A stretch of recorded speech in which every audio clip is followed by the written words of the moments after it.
Adilabad బాల్దియాపై Congress party జెండా ఎగరేయడమే లక్ష్యంగా నాయకులు ప్రచారం చేపట్టారు. అన్ని వార్డులు కరువయ్యేలా నాయకులు విడివిడిగా ప్రచారం చేశారు. ఇక గురువారం డీసీసీబీ మాజీ చైర్మన్ అడ్డి భోజారెడ్డి, బోరంచు శ్రీకాంత్ రెడ్డి ఇతర నాయకులతో కలిసి 10వ వార్డులో తిరుగుతూ ప్రచారం నిర్వహించారు. కాంగ్రెస్ పార్టీ అభ్యర్థులను భారీ మెజార్టీతో గెలిపించాలని ఓటర్లను కోరారు.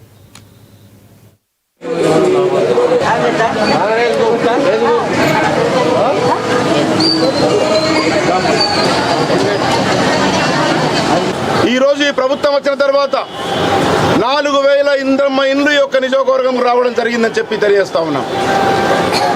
అదేవిధంగా ఈరోజు ఈ యొక్క ప్రభుత్వం వచ్చిన తర్వాత సన్న బియ్యం కానీ, బస్సు ఫ్రీ కానీ, మహిళలకు 200 కరెంటు ఉచితం కానీ, అదేవిధంగా 10 లక్షల దాకా ఆరోగ్యశ్రీ కానీ, ఇటువంటి ఎన్నో ఇంద్రమ్మ ఇల్లు కానీ, 500కే గ్యాస్ కానీ, ఇటువంటి ఎన్నో పథకాలు చేస్తూ ఈ యొక్క 2 సంవత్సరాల్లో ఈ ప్రభుత్వం ముందుకు పోతా ఉన్నది.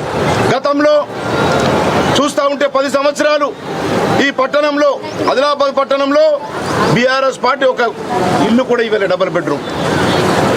కానీ అటు బీజేపీ ఎమ్మెల్యే, శాసనసభ్యులు మాట్లాడుతూ ఉన్నారు. నిన్న ఎమ్మెల్యే గారు ఈ యొక్క రామ్నగర్ 10వ నంబర్ వాడికొచ్చి ఎన్నడూ కూడా 2 సంవత్సరాల్లో రామ్నగర్ ఎన్నడూ కూడా రాలే.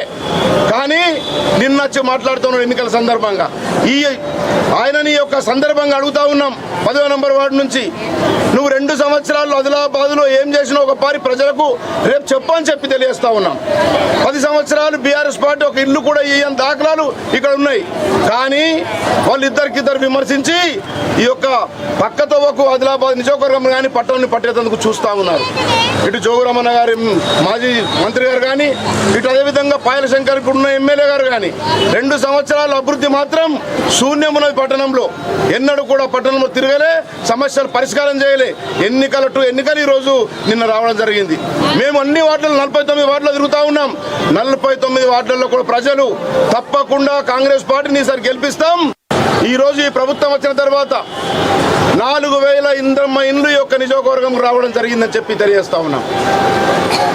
అదేవిధంగా ఈరోజు ఈ యొక్క ప్రభుత్వం వచ్చిన తర్వాత సన్న బియ్యం కానీ, బస్సు ఫ్రీ కానీ, మహిళలకు 200 కరెంటు ఉచితం కానీ, అదేవిధంగా 10 లక్షల దాకా ఆరోగ్యశ్రీ కానీ, ఇటువంటి ఎన్నో ఇంద్రమ్మ